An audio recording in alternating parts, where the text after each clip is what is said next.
Hi, welcome everyone. Thanks for joining. We're going to start in just a minute here.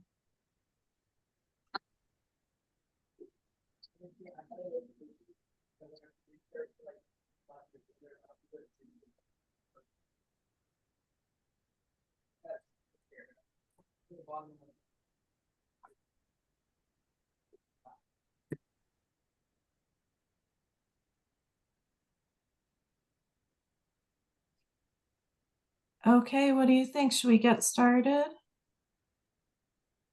That sounds good. So welcome everyone. Just a few housekeeping things. We are going to be recording this session and we're going to be sending out a link to the recording. We're also going to send a PDF of the slides, which will include all of the wonderful links that Kathleen and Dee have included. There'll also be some additional resources. So that's all going to get sent out in approximately a week. We will have 30 minutes at the end for question and answers. Feel free to drop things in the chat if you want to drop them in as we go. And at the very end, we'll ask everyone to come off mute and participate in the discussion at the end. And thank you for coming. Okay, I'll get us started here. So welcome to the webinar, Protecting and Promoting Farmland in Your Town. Just real quickly, if you want to drop your association, your name, your town in the chat so we can know kind of who's in the room. That would be great to get to know you all. And we are going to take questions at the end, but feel free to add them into the chat as we go as well. So my name's Kathleen Doherty. My title is Farmland Easement Support Specialist for American Farmland Trust. And I'm going to let each of our co-presenters introduce themselves and their organizations, starting with Susan. Unmute yourself. I'm Susan Murray. I'm the Executive Director of CMAP, which is the Southeastern Massachusetts Agricultural Partnership. Our mission is to cultivate a healthy Southeastern Massachusetts by strengthening connections between farms, communities, and the land, and creating a regional food system that is equitable, resilient, and accessible.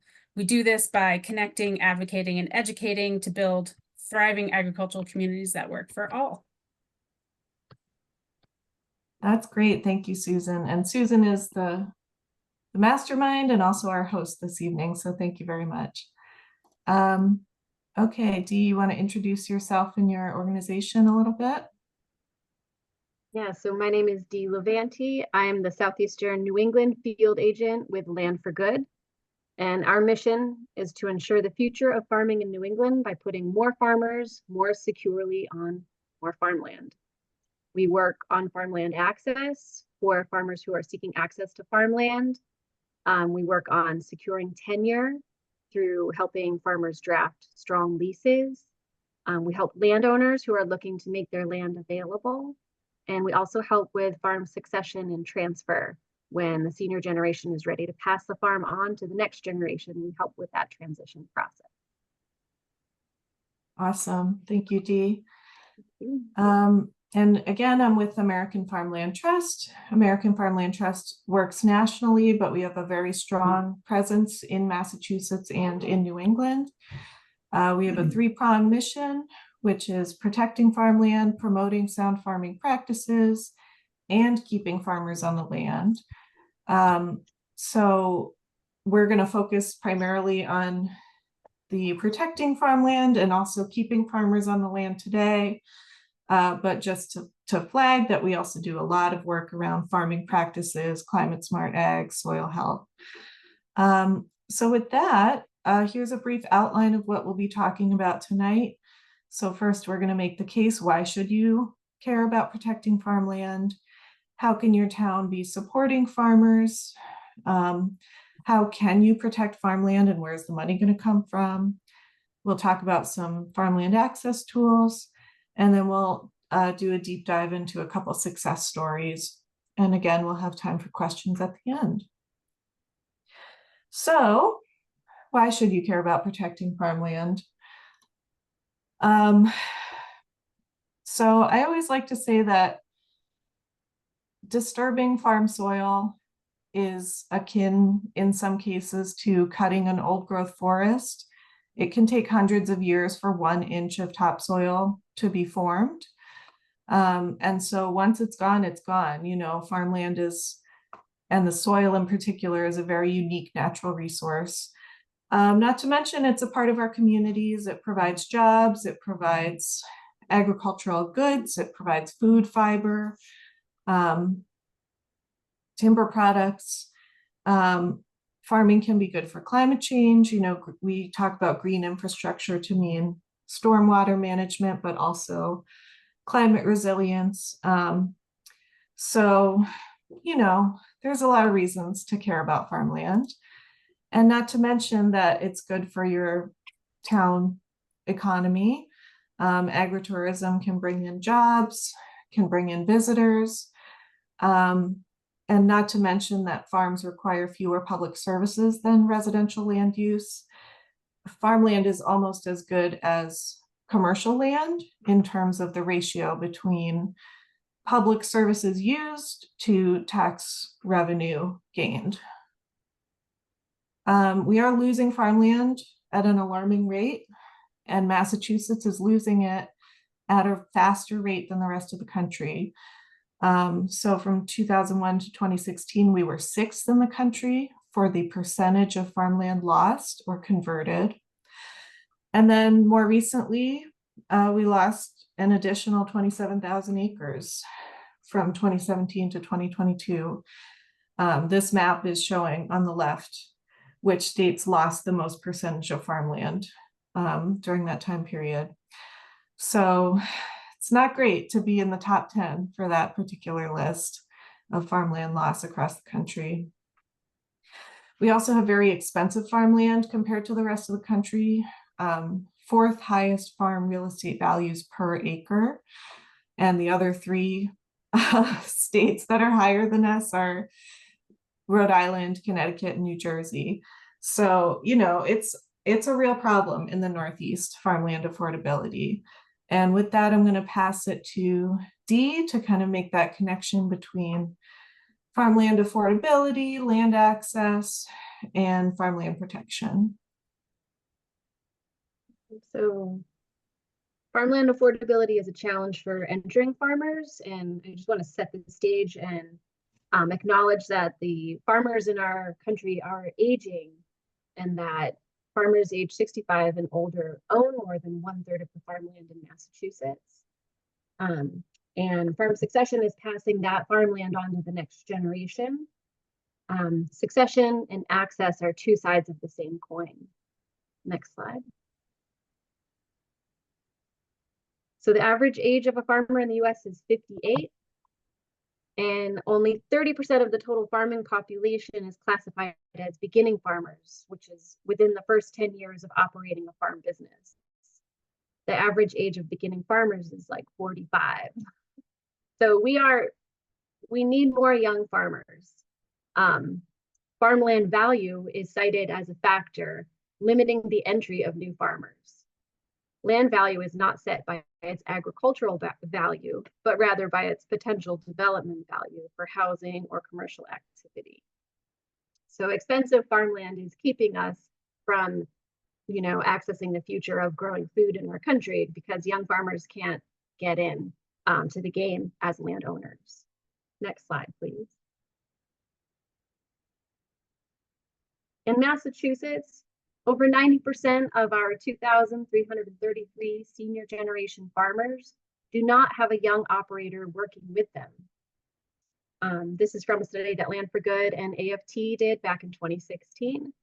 And they interviewed 67 senior generation farmers. And of those 67 farmers who were interviewed, all of them wanted to see their land remain in agriculture, if at all possible. And most indicated that they see farmland protection as an important tool for farmland succession and transfer. So that's why we're here. So one of the factors is making sure that we are in touch with all the farmers in our communities to make these connections so that they can protect their farmland. Thank you. Back to Kathleen. I think we're going to stay with you, Dee, for this next section, supporting Right. farmers in the town. Right. So in our towns, we can do a lot of things to support farmers. And this is just a quick list of some things we can do. And I'm going to do a deeper delve into a couple of these items. One really important thing we can do is have our town officials and commissioners be informed about agriculture in our towns. We can ensure farm-friendly planning, permitting and zoning. We can establish an AgCom and adopt a right to farm bylaw. Excuse me. Conduct a farmland inventory, and with that, getting to know our senior generation farmers who own that farmland is one of the most important things we can do to protect farmland in our towns. Towns can create supportive tax policies, perhaps to create a land preservation trust so the town can have its own funding to purchase farmland. We can limit farmland conversion, which is challenging but possible. If towns own farmland, they can work towards secure tenure arrangements.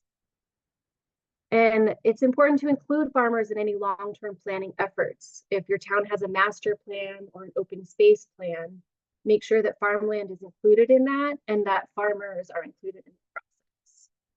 Next slide, please.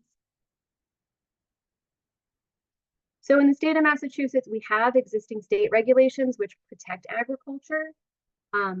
This is a quick list of some of the regulations which protect agriculture. Article 97 of the Massachusetts Constitution ensures the protection of the people and their right to the conservation, development, and utilization of the agricultural and other natural resources. We can go on to the next slide, as I'm going to talk about the right to farm bylaw on a town level, which enhances the state laws. But that will be in the PDF when it's sent around if anybody wants to do a deeper dive into the state laws. So in Westport, we have a right to farm bylaw, and this is some of the language from our bylaw. This bylaw does not seek to change the state laws, but to bring them together into one local bylaw in order to enhance the local understanding of the right to farm. This general bylaw section encourages the pursuit of agriculture, promotes agriculture-based economic opportunities, and protects farmland within the town of Westport by allowing agricultural uses to function with minimal conflict with abutters and town agencies.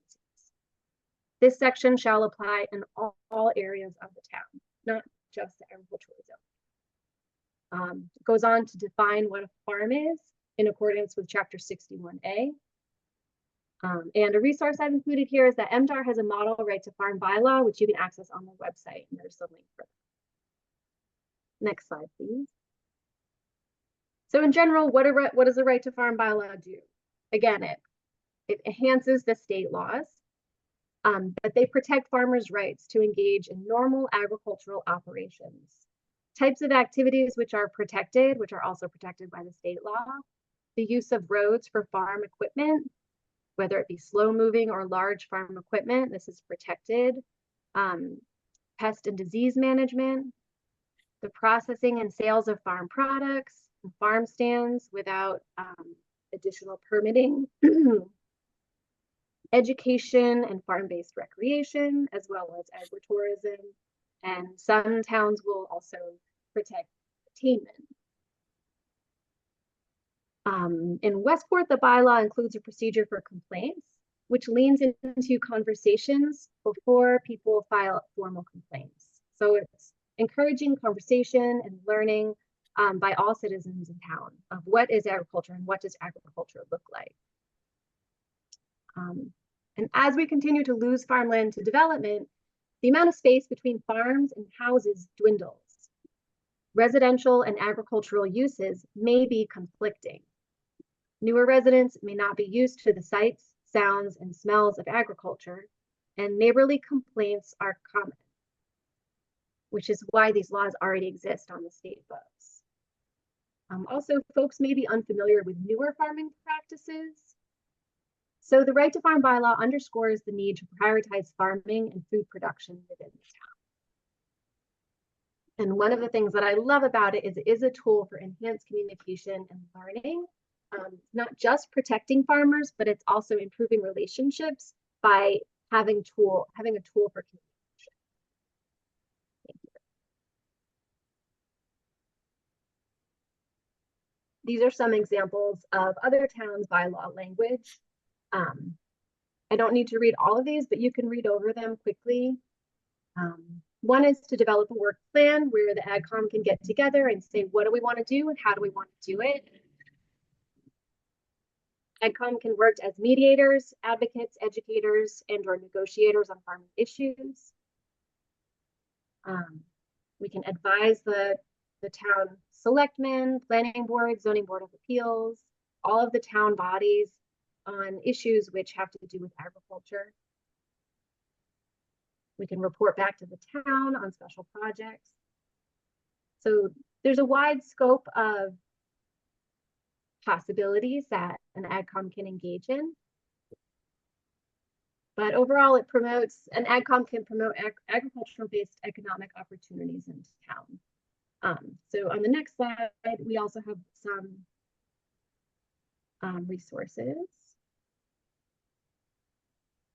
for establishing an AgCom. So MDAR has a handbook for how to establish an AgCom. There's an AgCom toolkit. Massachusetts has an association of AgComs. It's a group that can support you in forming an AgCom. And this is really useful because it helps people think about going about how to establish an AgCom, how to have conversations with people in your town about what you want to do and how you want to do it. And then there's also this really useful document called Creating Useful Work Plans for AgComs, which can be found on the Town of Grafton website is where I found it. There may be other places where that is found, but thank you to the Town of Grafton for hosting that document. It is a little older, but it's very useful. And so having an AgCom can just bring agriculture into the rest of town governance so that farmers are supported. It's recommended that the members of an AgCom represent different types of industry in your town.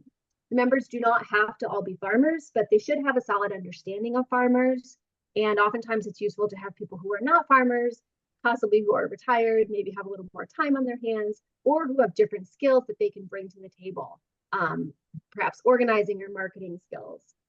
So there's a wide array of what you can do with an AgCom, and it's an inclusive group to, protect farming and promote agriculture in the towns.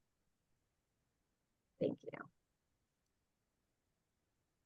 Thanks, Steve. We are going to talk more about the role of AgComs as well, but now we're going to transition to talking about permanent farmland protection and some tools for land protection.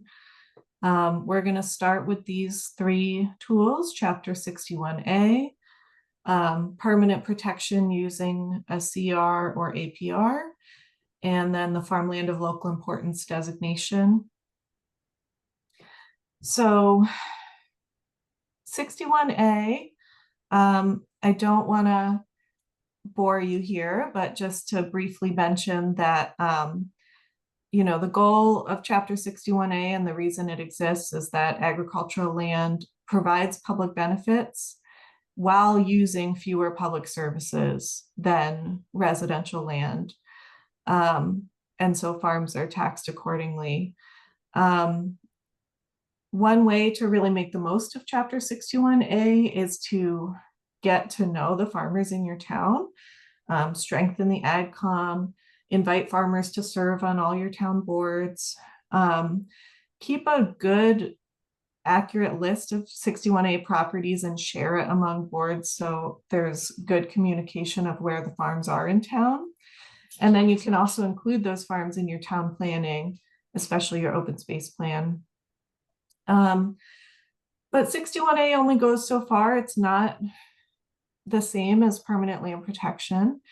And right now, and especially in the southeastern Mass region, property values are so high that the penalties from Chapter 61, penalties from withdrawing, I should say, may not be enough of a disincentive for people to prevent them from selling to developers. So that is another place that your town can make a big difference. Chapter 61A, as we know, includes a right of first refusal. And this is a unique opportunity for towns to protect those priority properties when they come up for sale, including farmland. One key element of that is that ideally you would know ahead of time if that property is going to be a priority for the town, so you can act quickly. So that's where planning comes in, and especially the open space plan. As you know, the town has a 120-day window to exercise that right of first refusal. So either the town needs to match a bona fide offer, or if the land is not coming up for sale, but it will be converted, the town has the opportunity to purchase the land for the fair market value. We're going to come back to this because I have some information later about using CPA strategically to actually exercise that right of first refusal. Because, 120 days is not a long time, and especially if you have to have a town meeting to spend town money to exercise the right of first refusal, it can come up quickly. So, the advice here is to plan ahead and be strategic about exercising the right of first refusal. You also have the option as a town or municipality to assign the right of first refusal to a land trust or another partner. And in that case, the land trust or other partner maybe doesn't have the same level of kind of approvals that the town would need, and maybe could act faster. And I have heard of and seen really successful deals where the land trust served that role, exercised the right of first refusal to get that property off the market. They have to maintain at least 70% of the land as forest, agriculture, or recreation land. But if it makes the deal work, there can be a little bit of limited development allowed on the remainder of the property. So there's just a lot of ways to be creative with the Chapter 61A right of first refusal. And we are going to come back to this a little bit later. A key thing here when we're talking about using CPA and protecting farmland, the best tool to permanently protect that land is going to be a conservation restriction or an agricultural preservation restriction. So in these slides, we're referring to that as a CR or an APR. Even if the land is already owned by a town or land trust, that doesn't mean it's permanently protected. These restrictions run with the land. They're permanent. So even if the land is sold or transferred, or 100 years from now, the town government has totally changed their priorities, these restrictions remain in place. But it's not a one size fits all. Some CRs and APRs are more farm friendly than others. So the key thing is, if you're protecting farmland, the purpose of the CR or APR document should include protecting the agricultural use and the future ag viability.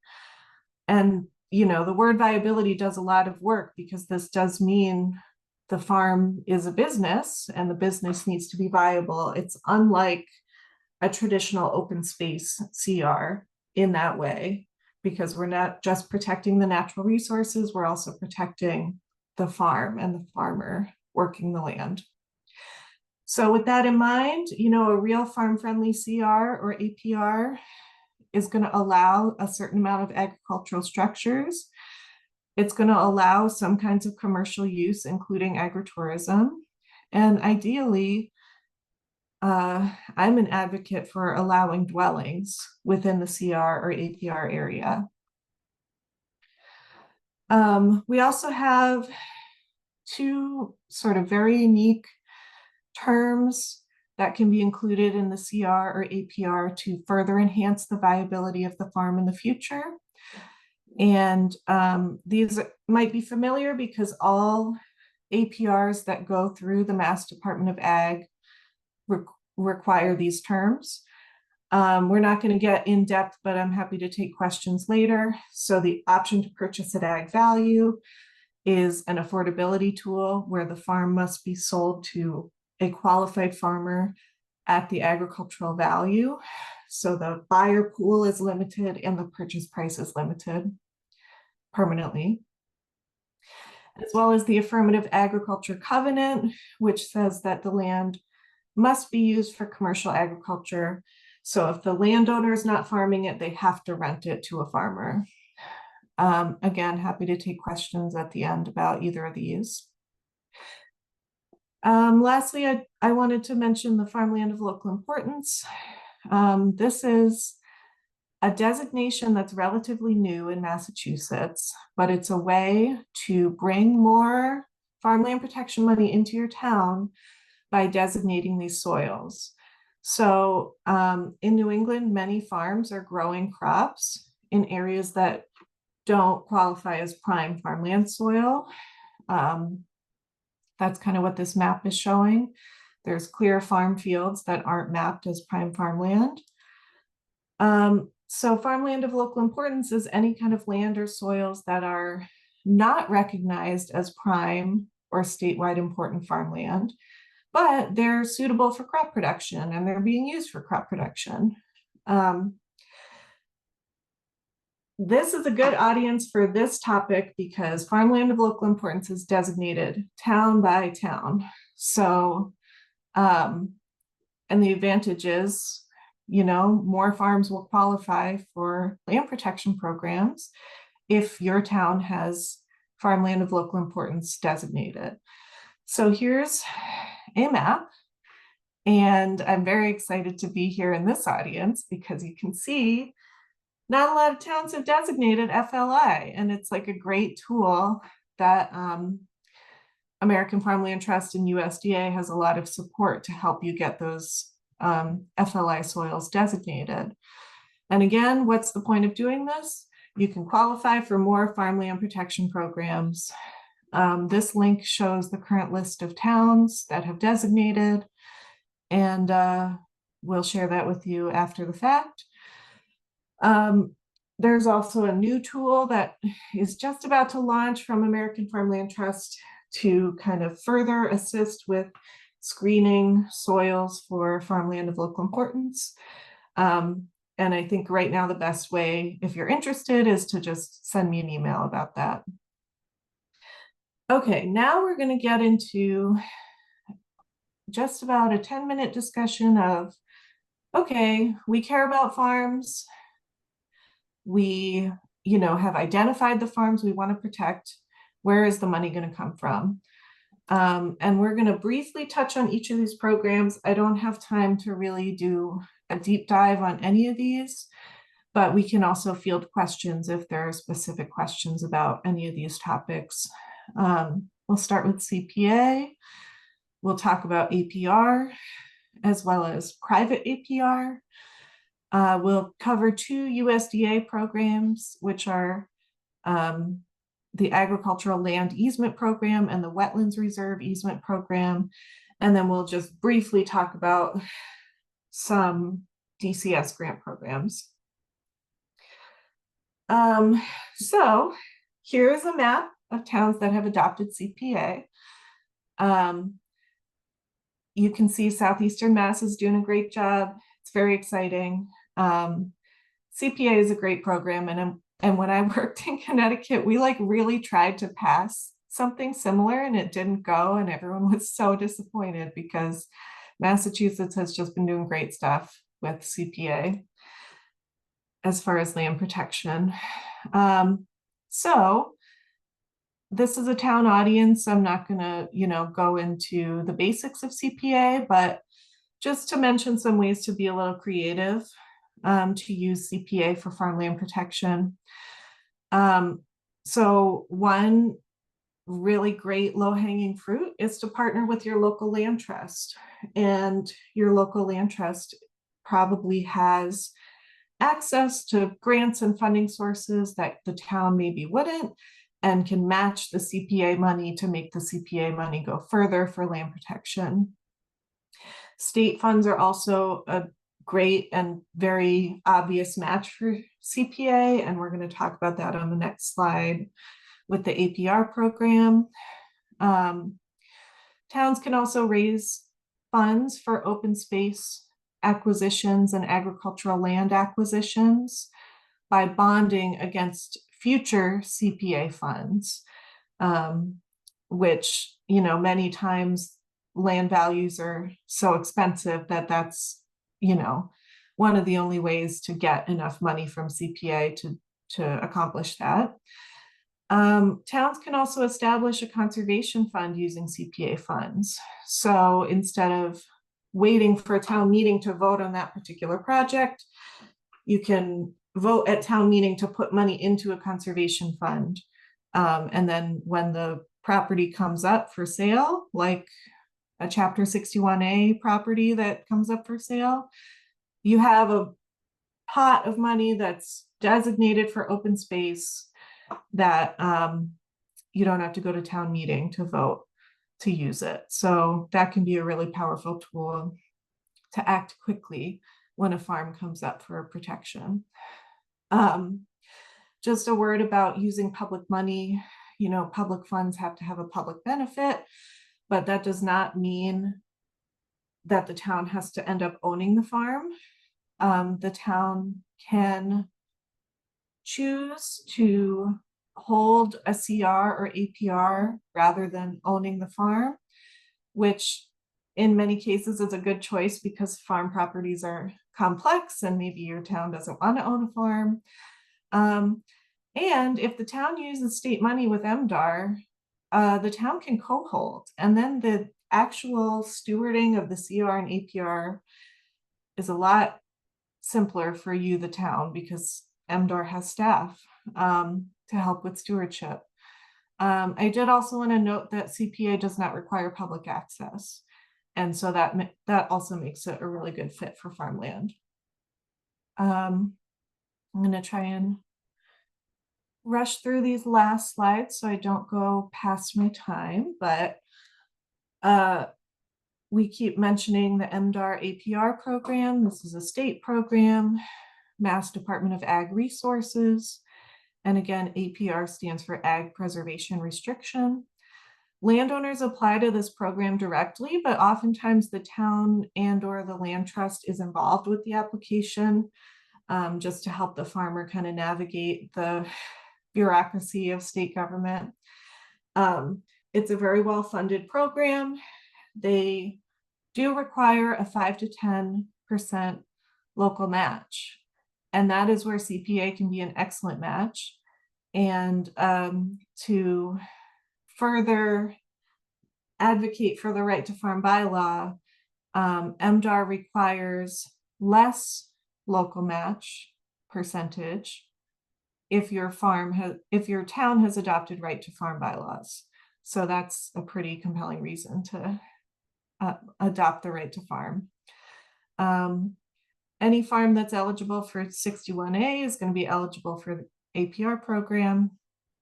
And like I said, it's a well-funded program and they have stewardship staff. So if your town partners with MDAR, you know, you can sort of rely on MDAR and work together to make sure that APR is well stewarded into the future without having to do like a crash course for the town about how to steward that APR. Kathleen, can I just ask a quick clarification that someone's put in?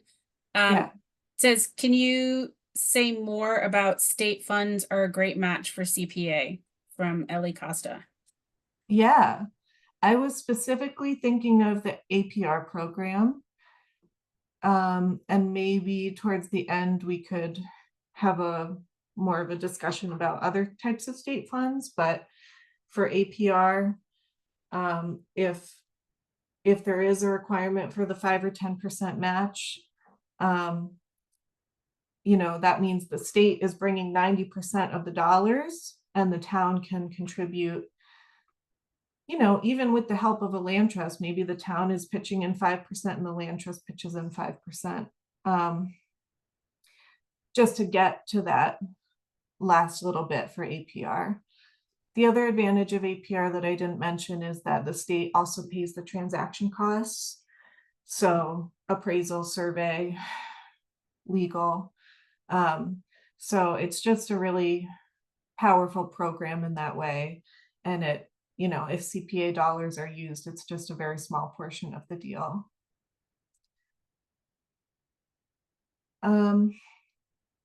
So very brief mention of private APR. This is a tool that is not new, but it is maybe underutilized. This is any APR that is held by the land trust or town rather than MDAR. And the trade-off is that right now there's no money for private APRs, but it is a really flexible tool. And if the town and land trust are working together, maybe they have some money from USDA, which I'm about to talk about, they can choose to do a private APR instead of a CR. And the advantage is there's no template for the easement. So you can be very flexible and creative with what the APR language looks like. And it goes through MDAR rather than EEA, which right now is a great advantage because EEA is taking a very long time to approve CRs. So again, happy to take questions. I don't want to spend too much time, but that's a cool tool that we should be aware of. Okay, I mentioned the USDA money, so that's what we're going to talk about now. Love the long acronyms from USDA for every single one of their programs, but we're going to call it the ASAP ALE program. This is a farm bill program. It's designed for private farmland protection as well as tribal lands, but specifically not town-owned land or government-owned land of any kind, or land trust-owned land. So it's meant to keep land in the hands of farmers and tribal landowners. The other difference with, or the main difference, a major difference between this and APR is the farmer cannot apply for this program directly. They have to come through a town, land trust, government, or tribe. And that entity becomes the applicant. So land trusts are getting more into this. Towns can definitely be the applicant. You're working with a particular farmer on a particular parcel. MDAR often uses this program as a match for the APR program, but towns and land trusts can apply for it as well as tribes with or without MDAR. Some of the advantages is that the deed terms are a little more flexible. The APR terms that you end up with are more flexible than MDAR. And there's a lot of money right now. So it's an exciting time. And I have a lot of experience with this program. So if you're going through it for the first time, I can be a resource. Briefly mention the sister program of, we have ASAP ALE and then we have ASAP WRE. This is Wetlands Reserve Easement Program. And the goal is to protect and restore wetlands that were previously used for agriculture. And that could include former cranberry bogs. So unlike ALE, the landowner applies to NRCS and NRCS can pay to restore those wetlands and acquire an easement on the wetland, former agricultural field that is now a wetland. There's a new toolkit out, so happy to answer questions about this program too. It is kind of more of a wetlands program, but a lot of times you know, it's farmers applying for it because it has to be a wetland that was formerly used for agriculture. And last but not least, the Division of Conservation Services offers grants that are familiar to many folks for open space protection, and they can be used for farmland protection. So, you know, on this slide, I'm including links for the Land Grant Program, Conservation Partnership, and Landscape Partnership. The key thing to keep in mind is that these programs can include farmland, but they're not totally designed for farmland. So you kind of want to go in with your eyes open. They all require public access, which for some farmers is just a non-starter. And for some farms, you know, it's just not appropriate to try and include public access, but it can work for some farms. The timeline's a little tricky if you're using other more farmland focused programs, especially ALE. It's just a project management challenge to use both of those together. And not to mention, you know, the target of these funds is wildlife, biodiversity, as well as recreation. And so a farmland project might just not even rank for these programs.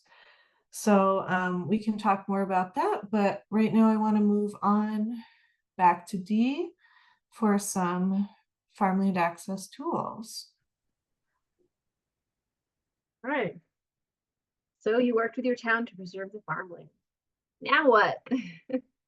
Get the land into the hands of the farmer and keep it working.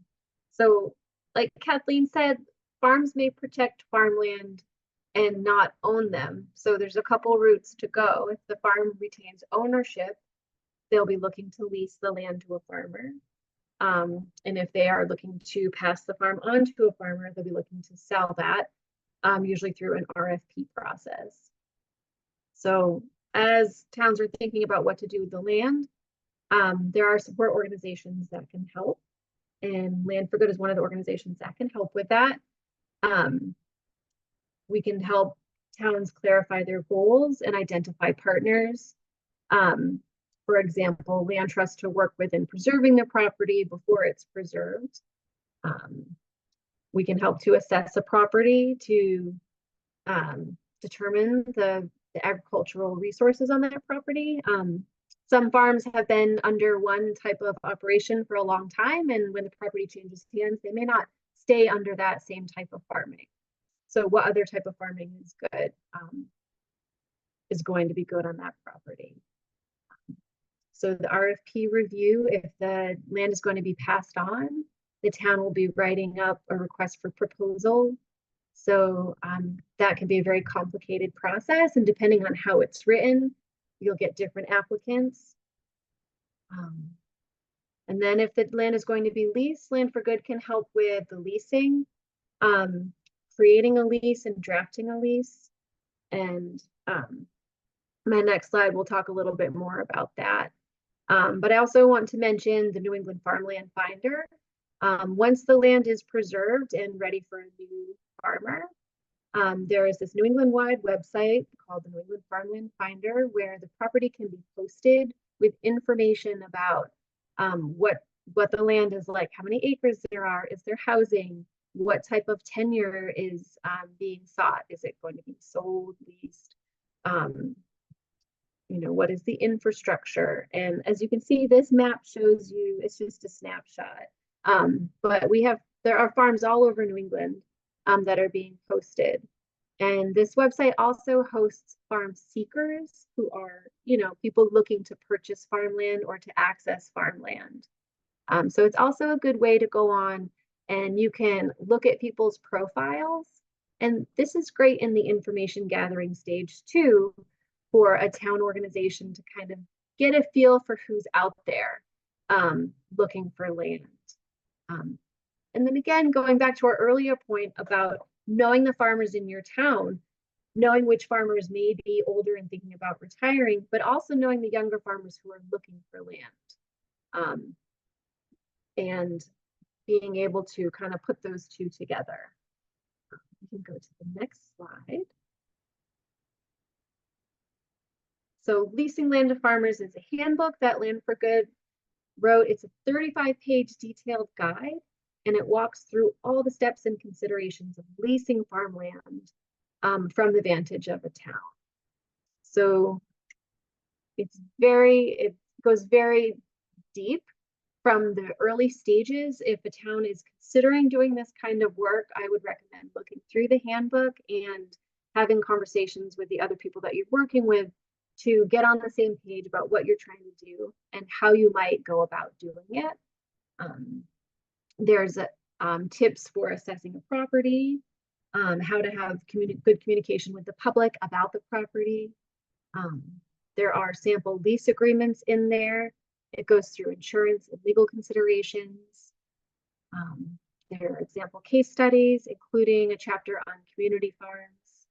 And we do see more towns who are preserving farmland and wanting to retain ownership of that farmland. And that's where this guide can be really useful, to just go through all the steps.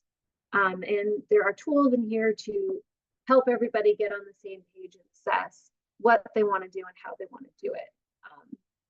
Some of the appendices include an agricultural leasing checklist, a checklist for land trusts, institutions, and municipalities, typical conservation provisions. So like Kathleen was talking about in the different CRs and APRs, when the town is working together with a land trust, there are some examples of what to expect in there. For example, what type of building is allowed, what type of agriculture, the type of agriculture sometimes is specified, and any sensitive areas on the property may be protected. There's a whole slew of different provisions that could be in there. And of course, we always hope there's an affirmative ag provision in there to make sure that farming continues to happen on that property. There's also a sample RFP, which is a request for proposal. This is what the farmer is going to look at when they are ready to apply to purchase a farm, or it can also be used for leasing. And there's a sample lease for town-owned land. So it's very extensive and it's super helpful. Next slide, please. So these are some of the resources: the New England Farmland Finder, the Handbook for Towns and Municipalities, and then we also have recorded workshops, including a 4-part workshop on succession, which I would recommend that towns could check out at least the first part of that workshop to understand some of the things that farmers are encountering as they get closer towards thinking about retirement. These are really big decisions that are very complicated when there's an existing business, multiple family members, multiple generations, possibly employees who are involved. And, one thing that we see sometimes is the decision to pass the farm on to the next generation it's a heavy decision and it's very difficult. That can be something that farmers may put off for a long time. And then sometimes the decision is made too quickly because of specific circumstances that force people into making decisions. So if towns be kind of aware of this, then, forming relationships with those farmers and possibly trying to have some of those conversations or, point them in the right direction to get some support in figuring out, all the pathways, all the decisions that need to happen during succession. So yes, and reach out to us, get in touch. We can share the multitude of resources on our website. We can have conversations with towns to help, figure out what they want to do, what the priorities are, and which ways to go about it. We can also help to connect towns with other resources like CMAP, like AFT, and yeah, I think that, there's so much potential for towns to be engaged with this process because a lot of these transactions happen on a local level. The relationships are formed on a local level, which can connect farmers to resources to keep their land and agriculture. And when people are just farming, sometimes it's really hard to stop and think about what to do and how to do it. So I do feel that one of the most important things that we can do on a town level is just to form a community and build relationships with people. Thank you. Next slide. Thanks, Dee. So the last part of this presentation will be some success stories. I think we're a little behind our schedule that we had planned, but I want to pass it back to Susan and Dee for a quick discussion of success stories to inspire you guys. Great. So Susan and I thought about the success stories, and we thought that these are some of the elements of a successful farm protection. Know your farmers, know your partners, know your funding, and know your RFR process. So the first one I'm going to talk about, and then Susan's going to talk about a couple. This example is Berry Hill Farm in Westport. It was preserved by the Westport Land Conservation Trust in 2022. This farm is a blueberry farm, which had been under blueberry production for 60 years. The highlight of this farm really is the relationships. The executive director of the Land Conservation Trust formed a relationship with the senior farmer. The senior farmer had been thinking about retiring. He had started to have conversations with his family and with other people around town about what he wanted to do with the farm. And the land trust was there when he was ready to make a move and do something about it. So the Westport Land Conservation Trust is an independent land trust within Westport that works very closely with the town, and has preserved multiple farms and sold them to farmers in town. The RFP process was very well written. The funding was accessed so that the farm could be sold at a reasonable rate. They did leave an area out for housing and exclusion so that the farmers could build a house for themselves or for workers further on down the line. And this slide just has a quick breakdown of how the funds were accessed, because it was a $1.3 million project. It was a big project. The land trust works to have private funding, but also worked with the Community Preservation Act and secured $350,000 through the CPA Act. And a local donors contributed $300,000 plus $350,000 grant from a local foundation. So a multitude of sources for funding were used. Susan and I also were saying that, it takes a village to do one of these projects, and that is truly what happened in this case. So the town and Westport Land Conservation Trust co-own the conservation restriction. So it is a partnership, and this farm is preserved forever. You can visit the Land Trust website for more information about the farm. Adam and Carissa, the new farmland owners, lived in town. They had an existing business, it is a herbal tonic that they make. They had been looking for farmland for, some years. And when the property came up, they went for it. And yeah, the rest is history. They happened to have a baby just before they bought the farm, so it's kind of amazing. So now they're there raising their little one.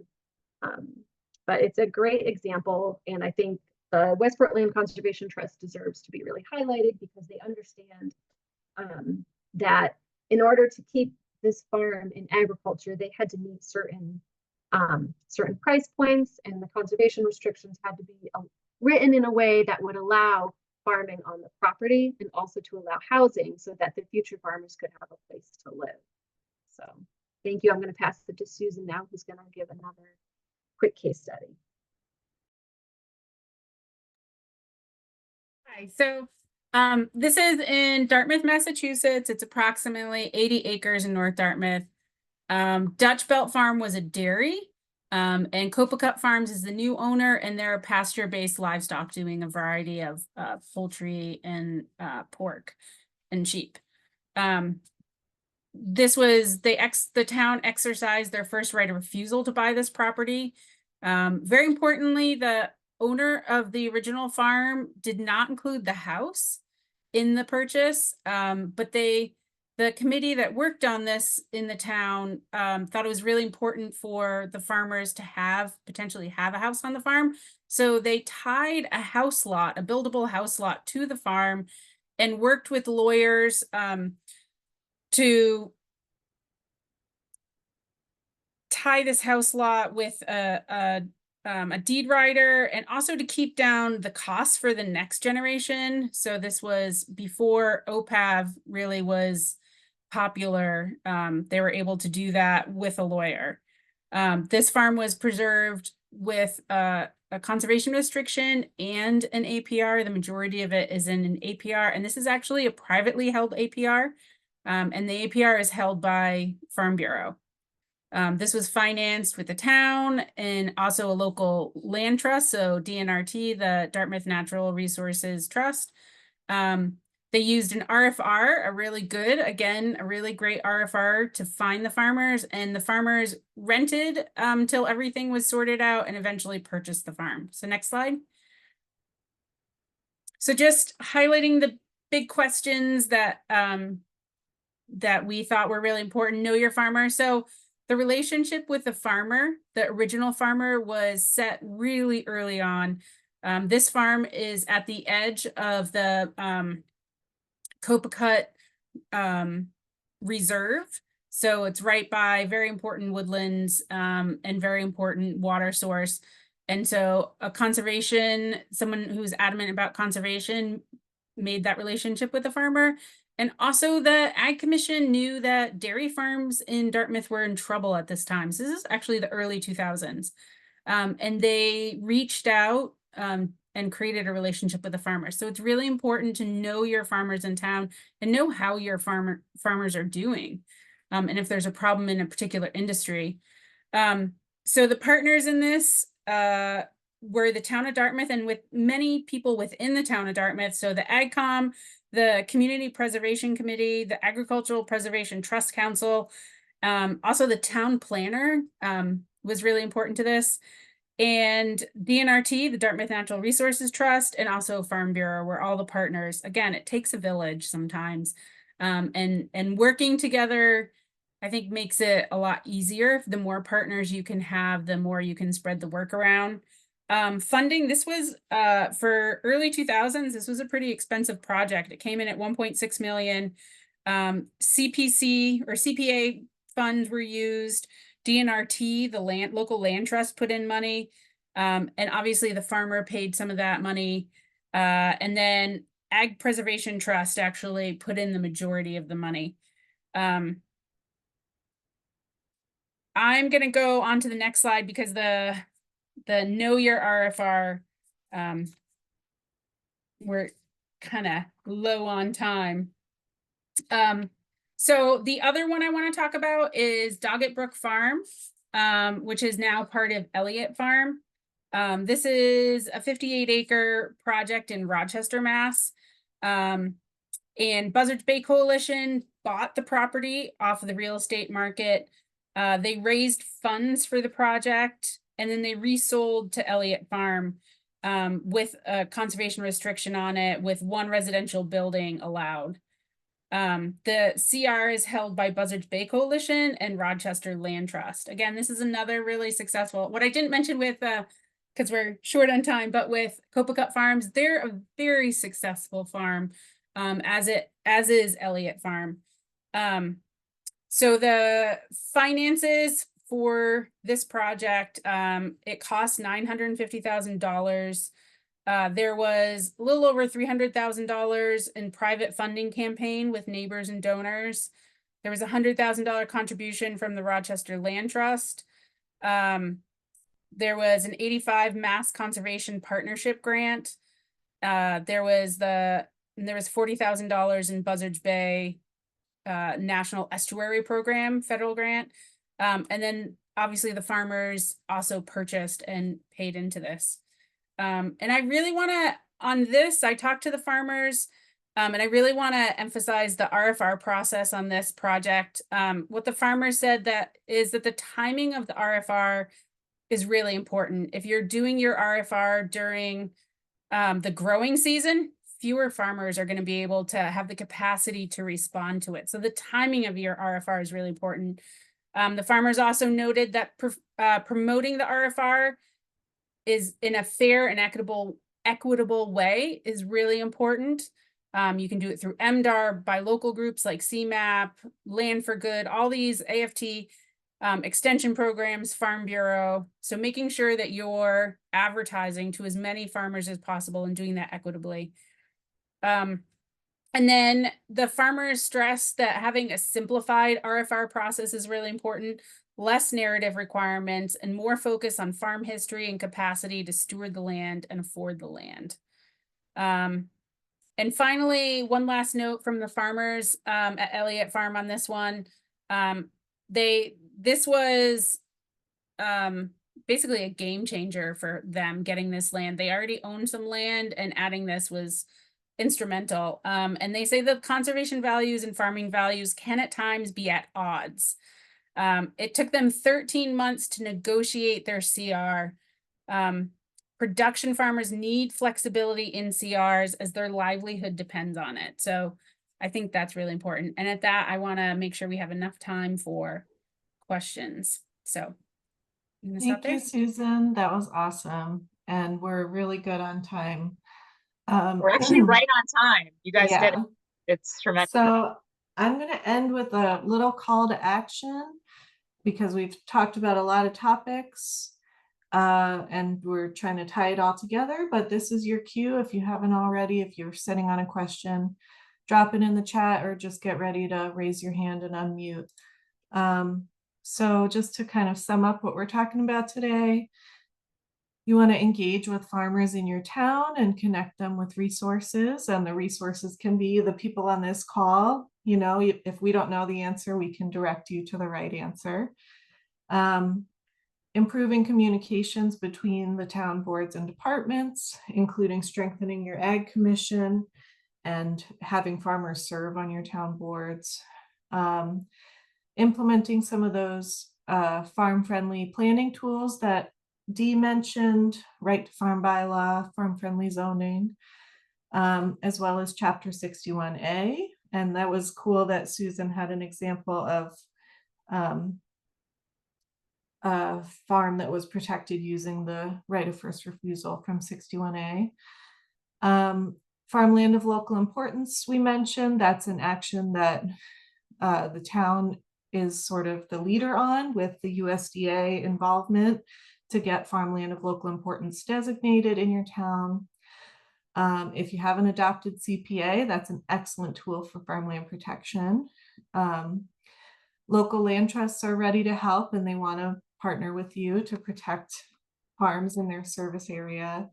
And then Dee mentioned a bunch of great resources for leasing municipal land to farmers. This is a list of some ways to kind of stay in the loop about farmland protection. Of course, you know, there's a lot of e-newsletters out there. There's also the National Ag Lands Network, which is less of an e-news and more of an online community where you can, you know, be part of a national conversation about farmland protection. And then also we have some final resources at the bottom here. Farms Under Threat is a great resource that kind of makes the case for how fast we're losing farmland nationally and in Massachusetts. And then if you weren't aware, the Farmland Action Plan was just released for the state of Massachusetts. And that's another great way to make the case in your town. Like, look at this plan. The state is calling on us all to get involved with farmland protection. So with that, we have our email addresses here. We're going to share the slides. We also have one representative from MDAR here, at least, which is Taylor. So, you know, if there's MDAR specific questions, he's here as a resource. But right now, I guess I'm going to stop sharing so we can open for questions.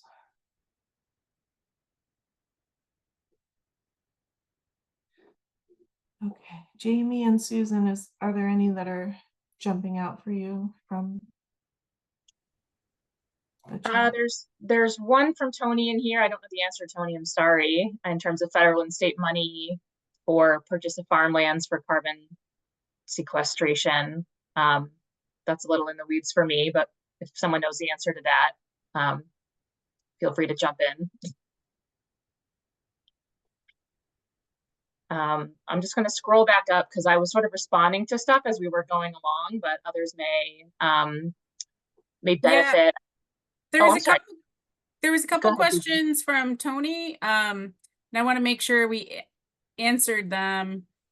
One was, can an ag commission manage a business? And we had a couple answers in the chat, but I just want to make sure that was answered. And then Tony also asked, Mass Wildlife is buying farmlands and closing them to farming. How do we fix that? So I don't know, Tony, if you want to clarify either of those, or let us know if you want more answers on those. No, thank you for this opportunity to be figuring this out and making progress of protecting farmland. First of all, our Ag Commission was given an earmark of $500,000 to start a food kitchen, food hub. And the town is struggling, the select board and the town administrator is struggling with, well, we don't want to manage a business. But my understanding is that the Ag Commissions can accept funding, can own property. And so my question is, are there other examples of Ag Commissions managing a food kitchen, a food hub, or having ownership of shared equipment, or whatever other examples of an Ag Commission's ability to do that? Another meeting among local farmers, it came to light that Mass Wildlife, and I'm sure it's happening in other places in the state, are buying farmland for diversity wildlife protection, which is a great cause, and it is protected. However, these lands have been traditionally farmed by local farmers, and now they're being gated, and local farms are losing access to local land. That's a fight that never should happen. I think there has to be a middle ground, but I'm hoping that there's some negotiation around changing that at some point. I'm also very interested in climate change and have been pursuing the idea, as have many others, that farms should have an income stream for sequestering carbon in soils if they make that effort and it's measurable to do that. So I think that's another income stream for farms. It's an important way to make farming viable. And I admire young farmers who are willing to do this work, but they need, of course, to get much better returns than they traditionally have to take up that form of life. Thank you. Yeah, thank you, Tony. I can comment on that last topic. There is a lot of money out there right now for farmers to, I don't know about carbon sequestration, but there's a lot of money for adopting climate smart agricultural practices, which, theoretically and experimentally have been shown to sequester more carbon by, cover cropping, no-till, low-till. And American Farmland Trust has a lot of resources about that. So if that's a topic that's interesting, we can, thank you. We can share information about that. I don't know, it could be worth crowdsourcing if any other town representatives on this call have experience with the Ag Commission situation that you mentioned. It's not something that's familiar to me.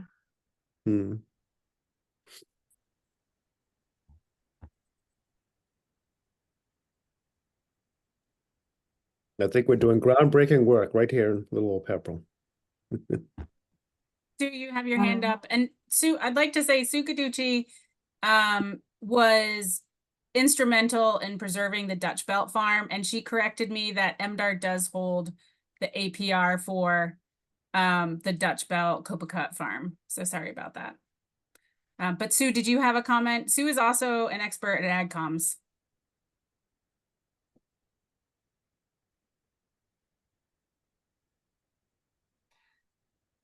I saw your hand up, Sue. I didn't know if you had something to say about the AgCom. You're unmuted.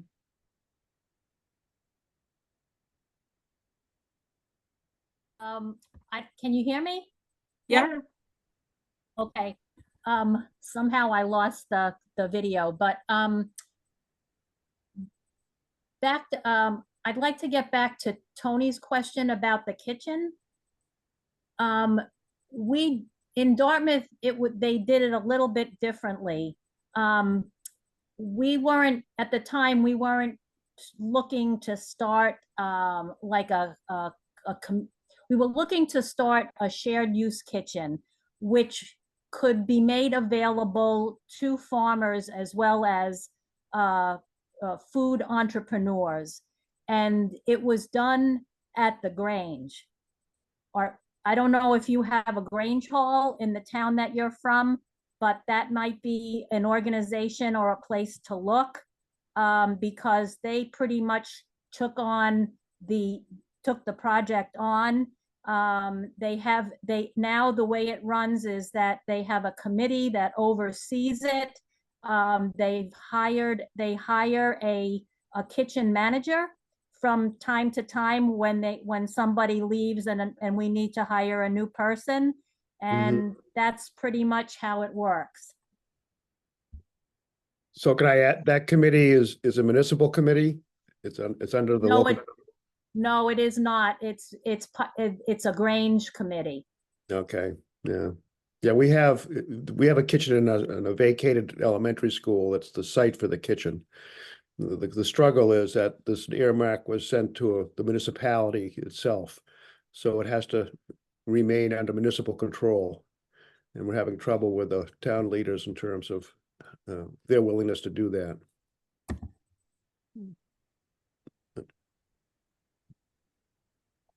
Thank you. And they don't believe that they can hire someone to do that work? No, yes, they do. And but they still hesitate to hold that responsibility. I mean, there's food safety issues. It's an additional workload, not very big, but nobody wants more work. And they don't really place a high value on farm interest in the first place. So, Tony, if you want to send me an email and we can connect offline about this and have a discussion, okay. I might be able to connect you with some resources, and maybe connect you with Sue if she's willing, but we can talk about that offline. Okay, great. I will. I wanted to go on. We're going to skip over Nick's question. I think you answered it really well, Jamie, and it looks like Nick's not with us anymore. But Linda, I want to make sure, Linda Kirchman, that you got the answers that you wanted. Linda was asking about the farmland of local importance, and can it involve dairy cows? Is it a citywide designation or specific individual farms? So the question was about farmland of local importance. Yes. Is it farm by farm? And maybe just a quick overview of like how that works, what has to happen. Yes, it is. The answer is both. So the USDA sends a soil scientist to kind of look at maps, assess the soils in the town based on maps, and designate a list of soil survey map units that meet the criteria for farmland of local importance. But to really utilize the designation, there is a secondary level of kind of verification of those farmland of local importance soils. And that's where AFT has been working to kind of get a screening tool together so that at the level of the individual farm, the farmer can have a better sense of if those soils might actually meet the criteria for farmland of local importance. So sorry, that's a complicated answer, but it starts at the town level, and then to kind of make it official and get the farmland protection funding, it does go to the farm by farm level as well. And I'll just add that to designate farmland of local importance, we have think as of today, 97 or 98 towns across the Commonwealth have adopted the designation. So there's no cost to the town. AFT is managing this initiative. We have a consultant who works with us, who's the former state soil scientist from Massachusetts, Al Averill, who's very adept at understanding all the soils around the state. So if your town hasn't adopted, you know, we can very easily have him do an assessment of, you know, is it worth doing in your town? And in some communities, there's just so little of it, it may not be worth doing. But we have a master list of all the towns that have reached out about it. So check in with Kathleen or I, and then again, it's no cost to the town. And again, you know, we have this new screening tool to hopefully make it a little bit easier for partners to sort of assess on a parcel by parcel basis whether what's identified as being sort of a possible farmland of local importance on a given parcel has a few different qualifiers. It's a little bit complicated for the purposes of this call, but essentially, you know, get it designated. It's a really easy step.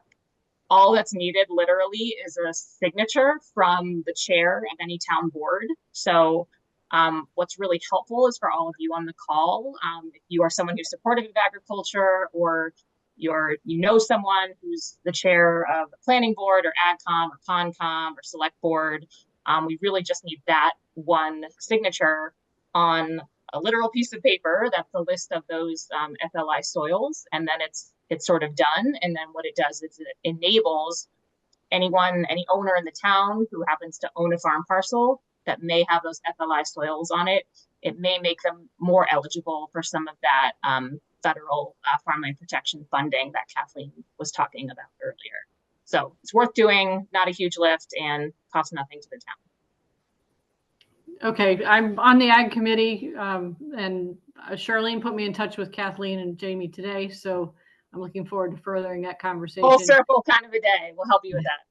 And I think it was more that have the word adopted, I guess, was where I got stuck, but it sounded like it was something that they just had, you know, the town had to just decide that, like the right farm law, you know, that they had to adopt, but it's not. It's a process about the soil testing and that sort of thing. It's a simple process, and we can help you navigate the whole thing. So yeah, definitely different. There's no vote that needs to happen. On the like the map GIS system, there's in the layers there's a prime farmland designation. Is that the same or is that different? So FLI, farmland of local importance, is defined as land that's not prime, not statewide important, not unique farmland soil, but it's used for cropland. So the prime and statewide designations happen like at a larger scale, like nationally and statewide. Local importance means, yeah, it's not, you know, as suited for crop production as a prime farmland soil would be, but farmers in town are using it for crop production, so we want to recognize that.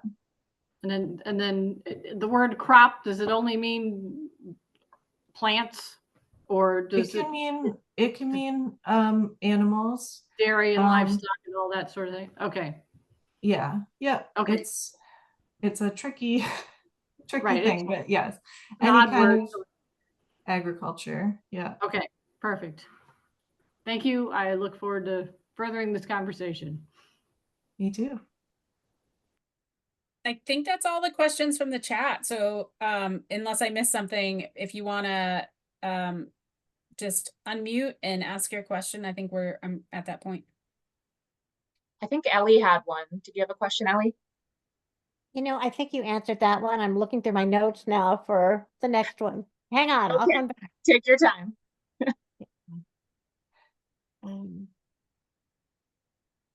Yeah, I guess I was intrigued in the success stories. I'm not sure how to phrase this question. I was intrigued in the success stories by the many different ways these partnerships can work together. So we are partnering very happily with our AgCom in our town, who have agreed to hold a conservation restriction on a property that we would like to own as a nonprofit, an educational nonprofit, and then we want to lease to farmers.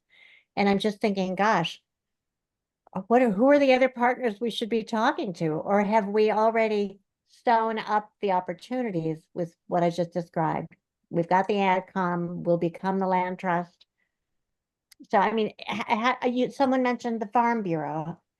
What can the Farm Bureau offer a deal like ours? Farm Bureau is not a traditional partner in a land acquisition like the one you're describing. But it's great that you already have the AdCom. If there is a regional land trust in your area, they might have a little bit more know-how, and they don't always need to be, unlike towns that really want to only get involved in projects that they're contributing money and they're getting an interest in the property. Land trust can be a good resource just for advice and kind of navigating some of these things. And I would include American Farmland Trust in that too. So yeah, I mean, every project is different. It's hard to know without knowing the specifics who the partners are going to be. So I can think of a couple of land trusts here. I think that what we are feeling is a little bit of what Tony mentioned, which is the farms. Well, that's not really true. I guess it feels like the land preservation conversation in this town right now feels like it's all about open space. It's all about wildlife. It's not so much people thinking, oh, we need this for the food system. We need this for food security. So I get that. That's our job. We need to elevate that conversation in our town. Yeah, but yeah, that's where we are. I think we need to elevate the conversation. So if I can think of people in our town, and then you mentioned American Farmland Trust, would I reach out to you to say, can you connect me with someone who could look at our situation and think of maybe help us brainstorm another partner we haven't thought of? Yeah, that's part of. Is that what we should do?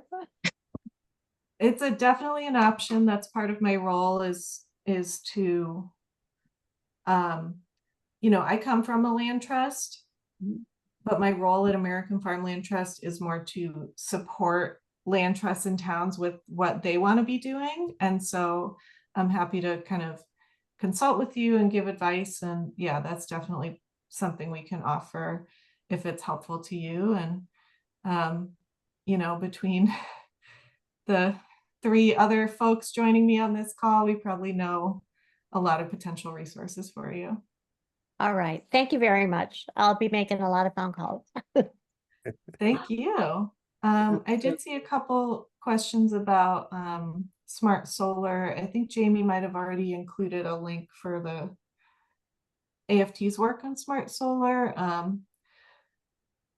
Yeah, it is a little tricky. Different farmland protection programs treat solar panels differently. So we didn't get into it here, but it's definitely something that's on our minds for just kind of the farm viability side of things, to have some amount of solar that doesn't displace the farming. That's the key thing. Tony, did you have another question? Like the 30-30 project to bring up our food production to 30% of the New England needs, and which is a lofty goal. And I'm afraid we're heading in the wrong direction, but hopefully we can turn that around and learn from Winton Pitcoff at MDAR that the recent farm survey that came back, the census rather, indicated that we lost I think 48,000 acres of farmland in over a 3 or 4 year period recently. And about 2/3 of that has not gone into development, but has gone idle. And I'm very interested in and nobody has mapped that. We know it's out there, but we don't know where it is. And different agencies have offered to try to map that, and nobody's actually been able to do it at this point. And I think that identifying those parcels and talking to those owners would be an important step and getting that land back into production before it is gone. But there's a lot to do.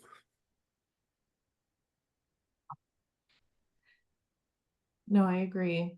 Yeah, it's all related, you know, the protecting the land, but then keeping it in production and making it affordable for that next generation of farmers. It's all connected to our food system. I'm going to put up our contact information here again. We are getting close to the end of our time. But if there are any last minute questions, we could probably take one more.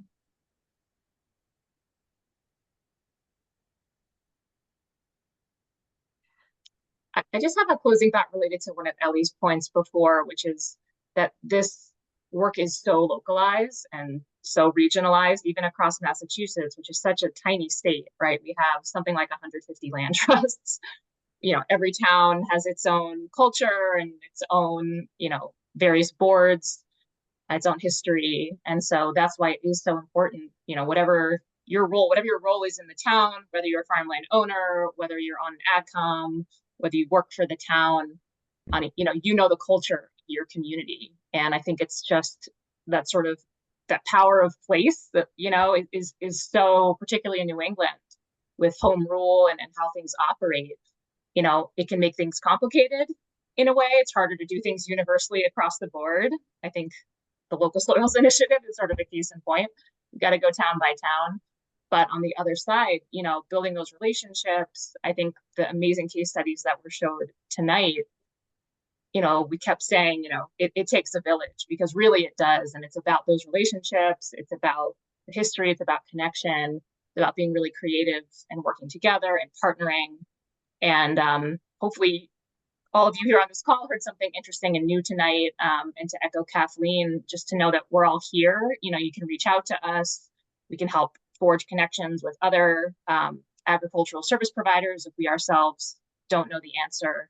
But just to say, you know, we're so grateful for you being here, and that, you know, we're here to help and here to connect you with resources. Awesome. I cannot think of a better note to end on. Do you want to close this out, Susan, maybe? Yeah, I want to thank you all for coming and joining with us. I think really this is the start of some good relationships. And one of the purposes of this is for everyone to know, like, yes, like Jamie said, this can be tough and it takes a village, but there are a lot of resources out there, and there's definitely a critical mass in farmland preservation that's happening. And we need to stay in touch and help each other as much as possible, and create these connections, so that we can, you know, do this work in our town, but also be connected on a larger scale, because it is so important. So again, thank you everyone for coming. Stay in touch. It will be about a week, maybe a little sooner, before we send out the recordings, but we're also going to send out all sorts of resources. Please reach out to any of us if you have further questions. Sue, you have your hand up. Yeah, I just wanted to make one quick comment. If anybody that's on this panel that's involved with this conversation has the opportunity to work on the master plan in town, you should most definitely do it, because that sets the tone for, or can set the tone for the future, as far as farmland protection, maintaining rural character of the town, food security. It goes on and on and on, but the bottom line is you have to keep bringing that back around every so often, or people forget about it. But it's really important. That's a great point, Sue. And I think one of the things that CMAP is seeing with towns is that as farmers retire, we're also losing the farmers that are involved in town. I'm very lucky to have Sue in my town, and she has so much knowledge of the history of the AgCom and farming and everything and all the relationships. But we are losing involvement. And as the next generation comes up, they're too busy trying to build a financially viable business, that they're not involved in town hall politics. And this is where we really need to make sure that we bridge that gap. So as we're looking at succession on farms, we also need to look at that succession in our town halls. Who is the farmer that is speaking up in town hall and standing up for farm rights, and making sure, like Sue said, making sure that there are farmers or people who are farm adjacent speaking up for farmers, that can make sure you are inserted into all parts of the town. And I think that's really important as well. So thanks, Sue. That is very important for people to do. And if you have a town that's welcoming, that welcomes AgCom and AgCom activity, don't take your foot off the gas, because we've learned lessons from just becoming complacent. So That's great advice. Yeah. So with that, Kathleen, do you want to say one more thing? Or Dee, Jamie? No, I think that we're perfect.